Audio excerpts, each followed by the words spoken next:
Hello everyone, welcome back to my channel Easy Learning with Himal. So this is lecture 5 of our English course for class 9th for the session 2021 to 22. अगर lecture 1 to 4 देखना है जिसमें मैंने आपके दो chapters और एक poem Beehive book की ऑलरेडी कवर कर ली है तो डिस्क्रिप्शन बॉक्स में लिंक है, लिंक खोलोगे आपको चारों लेक्चर्स मिल जाएंगे। अब इस लेक्चर 5 में मैं करवाने वाला हूँ आपको सेकंड चैप्टर के नेक्स्ट पोएम, मतलब जो आपका चैप्टर है साउंड ऑफ म्यूजिक, उसके आगे जो पोएम दी हुई है दैट इज विंड। तो लाइन बाय लाइन एक्सप्लेनेशन दूंगा आपको पूरी पोएम की और उसके बाद हम इसके इंपॉर्टेंट पोएटिक डिवाइसेस भी डिस्कस करेंगे। तो सबसे पहले पोएट की बात करते हैं। तो कौन है इस पोएम के poet? That is Subramania Bharati. ठीक है, तो ये तमिल पोएट है और ये पोएम बाद में ट्रांसलेट की गई है इंग्लिश में, पहले तमिल में लिखी गई थी, इसलिए आपको इसमें कोई राइम स्कीम नहीं दिखेगी क्योंकि ये ट्रांसलेट की गई है। ठीक है, तो अब जरा पहले इस थीम पोएम की थीम की बात करते हैं जो बहुत इंपॉर्टेंट है कि यहाँ पे जो विंड है ये क्या सिंबलाइज कर रहा है। तो बेसिकली पोएट ने हमें विंड की हेल्प से समझाया है जो डिफिकल्टीज हमारी लाइफ में आती हैं। ठीक है, जो डिफिकल्टीज हमारी लाइफ में आती हैं या कुछ ऐसे सर्कमस्टेंसेस हमारे लाइफ में आते हैं जो हमें शैटर कर देते हैं, जो हमें वीक बना देते हैं।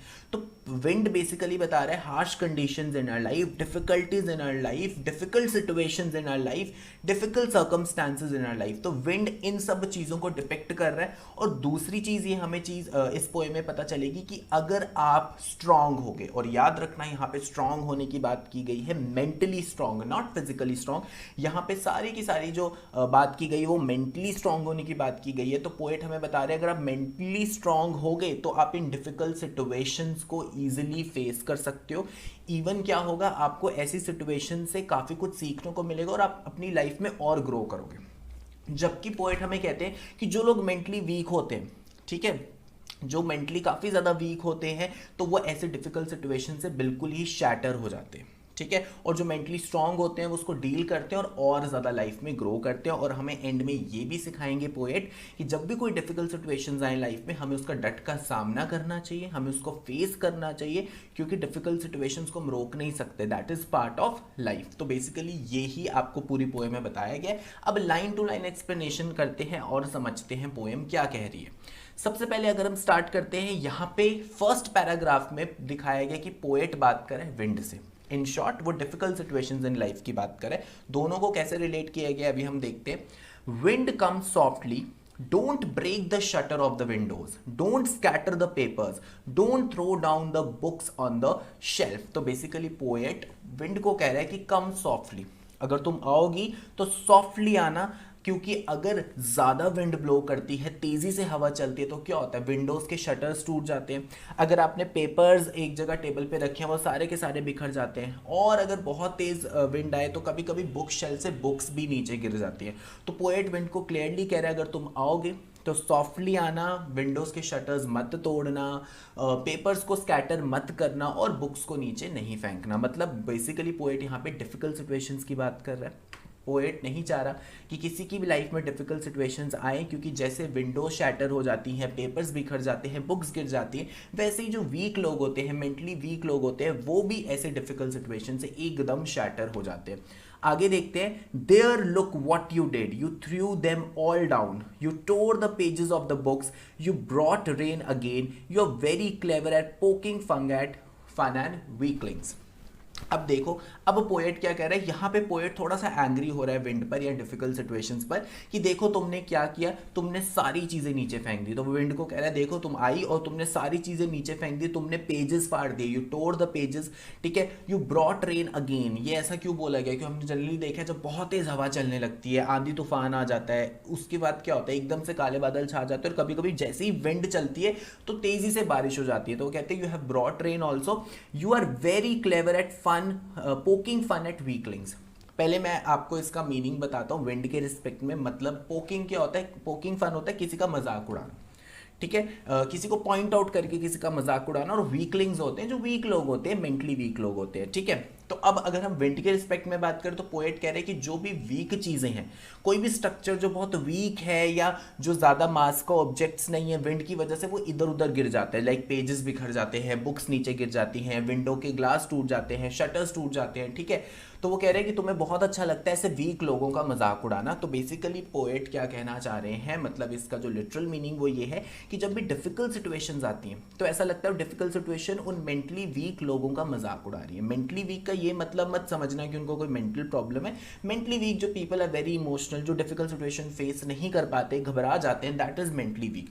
ठीक है, तो बेसिकली यहाँ पे बोला गया है कि जो डिफिकल्ट सिचुएशंस आती हैं वो भी किसको अफेक्ट करती हैं, जो वीक लोग होते हैं, ना कि जो स्ट्रांग लोग होते हैं। और ऐसा लगता है वो उन वीक लोगों का मजाक उड़ा रही है, उनका फन उड़ा रही है। Next, frail crumbling houses. अब क्रम्बलिंग बहुत बार यूज होगा। Crumbling mean something which is about to break, जैसे विंड की वजह से कोई चीज अब टूटने ही वाली है, दैट इज क्रम्बलिंग। और फ्रेल होता है week.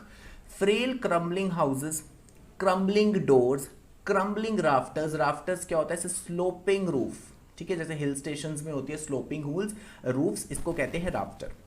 Crumbling would, crumbling bodies, crumbling lives, crumbling hearts. तो बेसिकली क्या है, वो कह रहे हैं कि जब तुम आती हो विंड की वजह से क्या होता है, हाउसेज ऑलमोस्ट टूटने लगते हैं। कौन से हाउसेज, जो कच्चा हाउस होता है, ठीक है, जिसकी कंस्ट्रक्शन इतनी स्ट्रांगली नहीं की होती। डोर्स, कोई पुराने डोर होंगे, वीक डोर्स होंगे, वो टूट जाते हैं। राफ्टर्स, जो हमारी स्लोपी रूफ्स होती हैं, वो टूट जाती हैं, वुड टूट जाती है। क्रम्बलिंग बॉडीज, बॉडीज और ऑब्जेक्ट ह्यूमंस, ठीक है। क्रम्बलिंग लाइव्स, और हमारे हार्ट्स, मतलब विंड की वजह से हम घबरा जाते हैं, ठीक है। तो बेसिकली पोएट यहाँ पे क्या कहना चाह रहा है कि जो भी डिफिकल्ट सिचुएशंस होती हैं, वो डिफिकल्ट सिचुएशंस क्या करती हैं, वीक लोगों को तोड़ देती हैं। क्रम्बल मतलब तोड़ देना, और हमारे हार्ट को हमें और ज़्यादा वीक बना देती हैं, हमें शैटर कर देती हैं। आगे देखो, द विंड गॉड। तो विंड को यहाँ पे गॉड बोला गया, जैसे हम जनरली बोलते हैं, ठीक है, हिंदू कल्चर में होता है कि पवन देवता, अग्नि देवता, तो वहाँ से यहाँ पे विंड को गॉड बोला गया है। विनोज एंड क्रशेस देम ऑल। तो विनोज क्या होता है,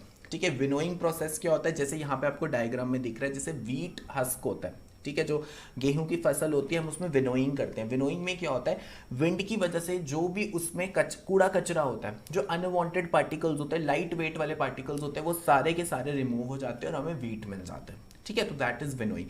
तो वैसे ही कहते हैं, जब विंड आती है तो वो क्या करती है, जो व्हीट होता है उसको तो वहीं रहने देती है, वेयर एज जो भी अनवांटेड पार्टिकल्स होते हैं, लेस मास वाले पार्टिकल्स होते हैं, वो अपने साथ उसको उड़ाकर ले जाती है और क्रश कर देती है। अब बेसिकली इसका लिटरल मीनिंग क्या है कि जब भी डिफिकल्ट सिचुएशंस आती है लाइफ में, तो जो मेंटली स्ट्रांग लोग होते हैं, जो स्ट्रांग लोग होते हैं वो तो उसको फेस कर लेते हैं, बट जो वीक लोग होते हैं वो उसी डिफिकल्ट सिचुएशन के साथ डिस्ट्रॉय हो जाते हैं, ठीक है। जैसे विनोइंग में होता है तो वहाँ पे अनवांटेड पार्टिकल्स, जो डस्ट पार्टिकल्स हैं यहाँ पे, वो रेफर कर रहे हैं मेंटली वीक लोगों को।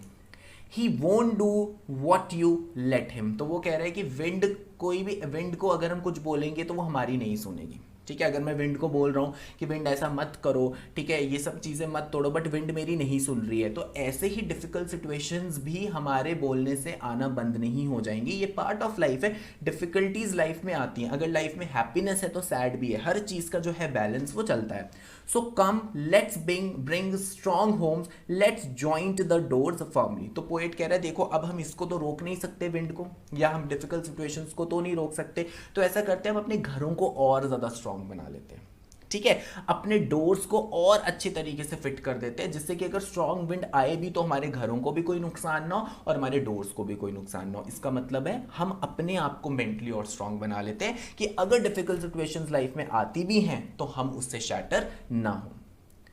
Practice to firm the body, मतलब प्रैक्टिस करो कि हम अपने आप को स्ट्रॉन्ग बना लें।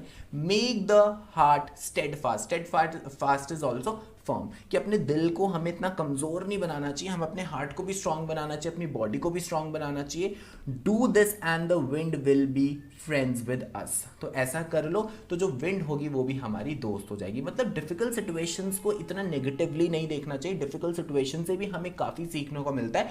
अगर हमारी लाइफ में कभी डिफिकल्ट सिचुएशंस आती हैं, डिफिकल्ट सर्कमस्टेंसेज आते हैं, तो हम अपने आप को स्ट्रांग बना लेते हैं और उसका खुल के सामना करते हैं, जो पोएट हमें कहना चाह रहा है। The wind blows out weak fires, he makes strong fires roar and flourish। बहुत अच्छी बात की गई है कि अगर बहुत ही हल्की सी कहीं आग जल रही हो, विंड आती है उस आग को बुझा लेती है, बट अगर बहुत ज़्यादा फायर कहीं लगी हो तो विंड के आने से वो फायर और बढ़ जाती है, ठीक है। जैसे कभी किसी फॉरेस्ट में फायर लगी हो तो बहुत ज़्यादा खतरा होता है कि हवा नहीं चलनी चाहिए, हवा चलती है तो वो आग और ज़्यादा फैल जाती है। तो वही कहते हैं वीक फायर्स, मतलब जो मेंटली वीक लोग हैं विंड आती है, थोड़ी सी भी विंड आती है, मेंटली वीक लोग होते हैं, उनमें वीक फायर है, वो क्या होते हैं एकदम से क्या होते हैं, शैटर हो जाते हैं, बुझ जाते हैं, खत्म हो जाते हैं, ठीक है। और उसके बाद अगर कोई मेंटली स्ट्रांग लोग हैं, मतलब जो स्ट्रांग वायर्स हैं, फायर्स हैं सॉरी, तो उससे क्या होता है जब विंड आती है वो और फ्लरिश करते हैं, डिफिकल्ट सिचुएशंस आती हैं वो उसको डट के सामना करते हैं, कुछ सीखते हैं और स्ट्रांग हो जाते हैं कि अगली बार अगर डिफिकल्ट सिचुएशन दोबारा से आई तो उसको फेस कर पाते हैं, क्योंकि उनके पास वो एक्सपीरियंस होता है। His friendship is good, we praise him every day. तो वो ये कह रहे हैं कि विंड की फ्रेंडशिप अच्छी है, हमें इसको प्रेज करना चाहिए, डिफिकल्ट सिचुएशन से घबराना नहीं चाहिए, उसको अपना दोस्त बना लो, उसका डट का सामना करो और उसकी तारीफ करो, क्योंकि कहीं ना कहीं इन्हीं डिफिकल्ट सिचुएशंस ने तुम्हें लाइफ में स्ट्रांग बनाया होता है। तो ये तो बात रही पोएम की। अब मैं आपको डिटेल में करवाता हूँ इसके पोएटिक डिवाइसेस, जो बहुत इंपॉर्टेंट है, क्योंकि पोएटिक डिवाइस से क्वेश्चन पोएटिक डिवाइसेस पे जो बहुत इंपॉर्टेंट है, एक मेजर पोएटिक डिवाइसेस में यूज हो रहा है जो पूरी पोएम को डिपेक्ट करता है, वो है पर्सोनिफिकेशन। पर्सोनिफिकेशन तो पूरी पोएम में है। पर्सोनिफिकेशन क्या होता है, जब हम इन एनिमेट ऑब्जेक्ट्स को या नॉन ह्यूमन ऑब्जेक्ट्स को हम ह्यूमन ट्रेट दे देते हैं। जो विंड है वो एक ह्यूमन नहीं है, वो लिविंग बीइंग नहीं है, ठीक है, इन एनिमेट ऑब्जेक्ट है, उसको हमने क्या कर दिया है, आपको एक ह्यूमन ट्रेड दे दिया है कि हम विंड से बातें करें कि विंड तुम ये मत करना, बुक्स इधर उधर मत फेंकना, पेपर स्टोर मत करना, तुम लोगों का मजाक उड़ाती हो, वीक लोगों को शैटर कर देती हो। तो हम विंड से इस तरह से बात करें as a wind is a human being. तो जब हम कोई ऐसे ऑब्जेक्ट्स को, नॉन एनिमेट ऑब्जेक्ट्स को या नॉन लिविंग ऑब्जेक्ट्स को, ठीक है, हम क्या दे देते हैं, एक ह्यूमन ट्रेट, उसको ह्यूमन की तरह ट्रीट करने लगते हैं, उसको हम पर्सोनिफिकेशन कहते हैं। और इसका इंपॉर्टेंट एग्जाम्पल क्या है इस पोएम में, जैसे हमने विंड को बोला है यू, ही, हिम, ठीक है, हमने इस तरह के वर्ड्स यूज करे हैं विंड के लिए, जो क्लियरली बता रहा है उसको एक ह्यूमन की तरह पर्सोनिफाई किया गया। तो पर्सोनिफिकेशन तो बेसिक थीम है इस पोएम की, और ये यूज भी हो रही है हर जगह पोएम में। और नेक्स्ट पोएटिक डिवाइस अगर हम देखें, एनाफोरा, ठीक है, हर पैराग्राफ में बता रहा हूं कौन से पोएटिक डिवाइस यूज हो रहे हैं। तो यहां पे देखो डोंट वर्ड से आपकी 2 से ज्यादा जो लाइंस हैं वो स्टार्ट हो रही है। तो अगर एक सिमिलर वर्ड से बार बार आपकी लाइंस शुरू होती हैं बिगिनिंग में, दैट इज एनाफोरा। सिमिलरली यहां देखो यू, अगेन ये एनाफोरा है, आपकी 3 सेंटेंसेस यू से ही शुरू हो रहे हैं। और यहाँ पे जो यू वर्ड है ये पर्सोनिफिकेशन भी बोल रहा है, क्योंकि यू हम किसको बोलते हैं, किसी ह्यूमन बीइंग को बोलते हैं, ठीक है। और यहाँ पे यू विंड को बोला गया है। तो इस पैराग्राफ में आपका पर्सोनिफिकेशन यूज हो रहा है। पर्सोनिफिकेशन तो हर जगह यूज होगा, और पर्टिकुलरली यहाँ पे है एनाफोरा। नेक्स्ट पैराग्राफ देखते हैं। नेक्स्ट पैराग्राफ में सबसे पहले यूज हो रहा है रेपिटेशन, ठीक है, ये तो आप सबने नोटिस कर ही लिया होगा, क्योंकि जो क्रम्बलिंग वर्ड है वो बार बार यूज हुआ है। देखो अगर 2 बार भी यूज हो जाए तो भी रेपिटेशन होता है, पर यहाँ पे काफी बार 5 to 6 टाइम्स क्रम्बलिंग वर्ड आपका यूज हुआ है, ठीक है, तो इसीलिए ये रेपिटेशन है। उसके बाद बात करते हैं एलिट्रेशन, ठीक है, इस पैसेज में एलिट्रेशन भी यूज हो रही है। एलिट्रेशन का क्या मतलब है, अगर 2 या 2 से ज्यादा वर्ड सेम कॉन्सोनेंट साउंड से बिगिन करते हैं, लाइक विंड और विनोज। तो देखो ये दोनों वर्ड्स पास पास हैं और दोनों W कॉन्सोनेंट साउंड से बिगिन कर रहे हैं, तो दिस इज एलिट्रेशन। देन ही मैं आपको बता चुका हूं, ये है पर्सोनिफिकेशन, क्योंकि ही हम किसी ह्यूमन बीइंग के लिए यूज करते हैं, और यहां पे ही यूज किया गया है विंड के लिए। तो इस पैसेज में भी आपका पर्सोनिफिकेशन यूज हो रहा है, और उसके अलावा 2 और पोएटिक डिवाइसेस यूज हो रहे हैं, रेपिटेशन और एलिट्रेशन। लास्ट पैसेज देखते हैं। लास्ट पैसेज में आपका एलिट्रेशन भी यूज हो रहा है और पर्सोनिफिकेशन भी हो रहा है। तो पर्सोनिफिकेशन तो हर पैसेज में है ही यूज हुआ है, हिज यूज हुआ है, दिस इज आपका पर्सोनिफिकेशन। अब यहाँ पे एलिट्रेशन भी यूज हुआ है। अगर हम ये वाली लाइन देखें तो विंड, विल, विद, मतलब एक ही सेंटेंस में 2-3 वर्ड्स जो पास पास में है, सब सेम कॉन्सोनेंट साउंड से बिगिन कर रहे हैं। तो ये जो आपका एग्जाम्पल है ये है एलिट्रेशन का। So this is an example of alliteration. तो ये थे कुछ पोएटिक डिवाइसेस जो विंड पोएम में यूज हुए हैं। एंड गाइज, अगर आप मेरी अनअकैडमी पे फ्री क्लासेस अटेंड करना चाहते हो, ठीक है, सो आप इजीली मेरी क्लासेस अटेंड कर सकते हो, फ्री क्लासेस, और उसके लिए अनलॉक कोड HS19 है, ये वाला कोड पुट करोगे, ठीक है, या एक और कोड है मेरा HS सुपर।